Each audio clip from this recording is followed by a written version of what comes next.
Ya, Dewan Pengupahan Nasional telah merekapitulasi seluruh daftar upah minimum provinsi atau UMP 2024. Nah, formula penentuan besaran UMP 2024 ini dilakukan berdasarkan Peraturan Pemerintah Nomor 51 Tahun 2023 tentang perubahan atas PP Nomor 36 Tahun 2021 tentang pengupahan.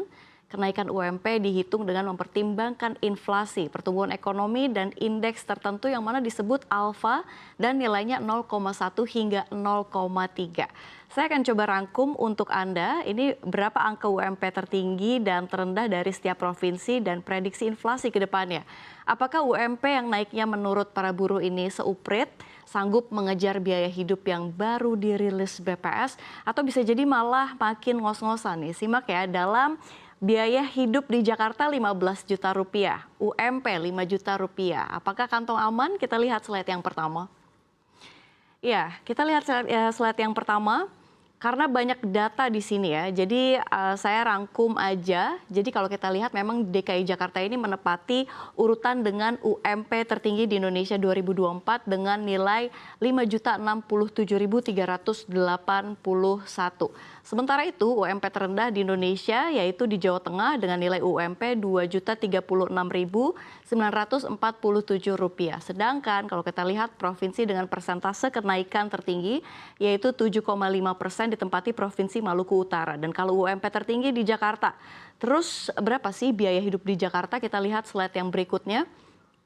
Ya, berdasarkan Badan Pusat Statistik, ini hasil survei biaya hidup 2022, salah satu data menarik yang menjadi perhatian publik yaitu terkait 10 kota dengan nilai konsumsi rata-rata per rumah tangga tertinggi dalam sebulan. Jadi konsumsi rumah tangga merupakan salah satu penopang perekonomian Indonesia. Konsumsi rumah tangga menyumbang 52,62% dari total produk domestik bruto. Dan kalau kita lihat besaran nilai konsumsi rumah tangga ini memungkinkan akan menjadi sentimen positif perekonomian. Sebab ini dapat menjadi faktor kenaikan pertumbuhan ekonomi. Sebagai catatan saja, pemirsa, ini PDB Indonesia kuartal ketiga 2023 tumbuh sebesar 4,94% secara tahunan. Nilai ini lebih rendah dibandingkan kinerja pertumbuhan 7 kuartal sebelumnya yang mampu di atas 5%. Sementara itu konsumsi rumah tangga tumbuh 5,06%. Lalu ada nilai konsumsi rumah tangga juga bisa disebabkan oleh tingginya belanja dan nilai barang. Jadi harga barang yang semakin mahal di suatu daerah ini akan membuat nilai konsumsi rumah tangga naik. Sehingga biaya hidup pun juga ikut naik. Nah, BPS juga merekam 10 kota dengan biaya hidup paling tinggi di Indonesia dengan nilai rata-rata konsumsi per bulan. Nah, Jakarta ada di urutan pertama dengan biaya hidup mencapai 14,88 juta rupiah per bulan pada 2022. Data ini berasal dari survei biaya hidup 2022. Lalu biaya hidup di Jakarta ini tercatat naik dibandingkan 13,45 juta rupiah per bulan pada SBH 2018.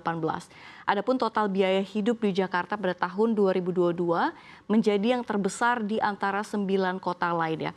Lalu kita lihat di posisi kedua, ditempati oleh Bekasi, Jawa Barat dengan total 14,33 juta rupiah per bulan dan ketiga ada di Surabaya 13,35 juta rupiah per bulan.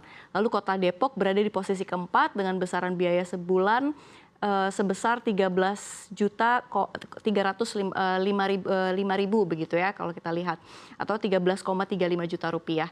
Nah, kita lihat di slide berikutnya boleh ya. Ini menurut forecast atas inflasi 2024 begitu ya. Ini kalau inflasi Bank Indonesia menyatakan gejolak perekonomian global masih akan berlanjut di tahun 2024. Namun Bank Indonesia juga memperkirakan nih laju inflasi diperkirakan akan mencapai 3,2% pada tahun 2024. Sedangkan kondisi inflasi pada tahun 2023 mencapai 2,84%. Kalau menurut Pak Peri Warjio ini mengatakan perekonomian tumbuh Indonesia akan tetap tumbuh begitu ya dengan baik dan berdaya tahan terhadap gejolak global. Nah, pada tahun 2023 pertumbuhan ekonomi nasional diperkirakan berada pada kisaran 4,5% sampai 5,3% dengan titik tengah 5,01%. Inflasi inti November tetap terjaga rendah. Inflasi inti pada November 2023 juga tercatat sebesar 0,12% secara bulanan. Ini meningkat dari inflasi pada bulan sebelumnya sebesar 0,08%. Nah, realisasi inflasi inti pada November 2023 ini disumbang terutama oleh inflasi komoditas emas perhiasan dan gula pasir. Jadi secara tahunan inflasi inti November 2023 sudah tercatat sebesar 1,87%, ini lebih rendah dari inflasi bulan sebelumnya sebesar 1,91% secara tahunan. Ya, ini kalau kita lihat apakah akan tergerus? Nah, kalau kita lihat di slide berikutnya, nah prediksi inflasi 3,2%, kenaikan UMP kita di 2024 masih banyak wilayah yang nggak mencapai 5%. Jakarta sendiri hanya naik 3,5%. Apakah ini artinya akan tergerus inflasi?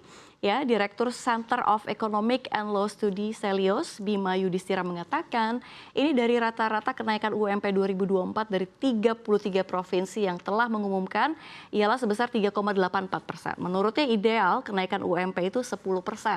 Melihat tekanan inflasi dengan pangan, ada pangan yang beresiko menggerus daya beli, juga dengan melihat berbagai perkembangan saat ini, dirinya atau Bima begitu ya memproyeksikan tren inflasi pangan berlanjut hingga tahun depan. Oleh karenanya besaran kenaikan UMP yang tidak mencapai 5% ini tentu saja akan tergerus oleh inflasi. Ya, menurut Bima dengan kenaikan saat ini maka buruh juga akan kesulitan menghadapi inflasi. Ya, itu tadi ya. Jadi gimana dong nih jadinya nasib para buruh? Lagi-lagi ya, urusan upah ini nggak ada habisnya kalau dibahas. Tapi perlu juga dipertimbangkan adanya kemungkinan tergerus inflasi. Ya, pokoknya kita berharap inflasi pangan jangan terjadi dengan berkepanjangan agar juga daya beli masyarakat tidak amsyong ya, kalau kata rekan saya Syafinas, dan peningkatan UMP double digit bisa kembali dilakukan oleh pemerintahan. Khususnya para pemimpin baru kita nanti di tahun 2024.